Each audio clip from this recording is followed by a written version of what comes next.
અદાણી વિરોધીઓ માટે એક દુઃખદ સમાચાર છે.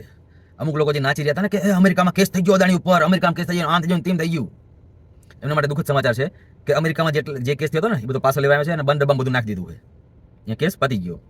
હવે જોજો તમે, મોદી વિરોધી છે ને એ નાચતા નાચતા એમ કહે છે કે તમને જોવા મળશે કે જો મોદી આને બચાવી લીધો. મતલબ એ આડકતરી રીતે એમને ખુદ જાણની હોય એ સાબિત કરવાની કોશિશ કરશે કે મોદીની પહોંચ ત્યાં સુધી છે. વિચારો, અત્યારે જેમ કહેતા કે અમેરિકાની કોર્ટ આમ એમાં કોઈ છટકી ન કે આમ ને તેમને અદાણી તો જીવન પૂરો, હવે એ સાબિત કરવાની કોશિશ કરશે કે અમેરિકાની કોર્ટ વેચે છે. એક રીતે થયું ને કે મોદી અહીંયા સેટિંગ કરી શકતો હોય તો ચેવડી મોટી વાત કહેવાય. મતલબ મોદીનો પાવર એટલો હોય કે અહીંયા સુધી સેટિંગ કરી લે. બોલો, એ આ એવું સાબિત કરવાની કોશિશ કરતા. તમે જોજો, તમને જોવા મળશે આ લોકો, અને જોવા મળી ગયા છે ત્યાં સુધી તમને. હવે આ લોકો મોદી વિરોધમાં કંઈ બી કરી નાખે. હવે એટલી વસ્તુ નહીં સમજતા કે અદાણી હોય, અંબાણી હોય, કોઈ પણ બિઝનેસમેન હોય, એ બિઝનેસમેન એને ધંધો કરવાનો હોય ભાઈ. સરકાર તો આવતી જતી રહે, 5 વર્ષ સરકાર બદલાઈ જાય, બીજી સરકાર આવે છે, બાજે આવી. અદાણી તમને કોંગ્રેસ સરકાર બાજે, પહેલા કોંગ્રેસ બાજતા હતા ના, એના ફોટા તમને મળી જાય છે, તમે જોઈ લેજો. બધી કોંગ્રેસ, અને જ્યાં કોંગ્રેસ સરકાર હે અહીંયા ધંધો કરે છે ને યારે.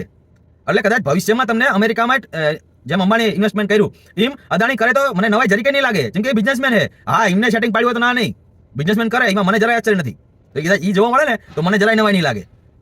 તો જે લોકો આ સમજવાનું સમજતા નથી કે બિઝનેસમેન કોઈ ના ન હોય, એ જે સરકાર હોય ને મળીને રહેવું જ પડે. શું દુશ્મની કરી રહી કોઈ નહીં યારે?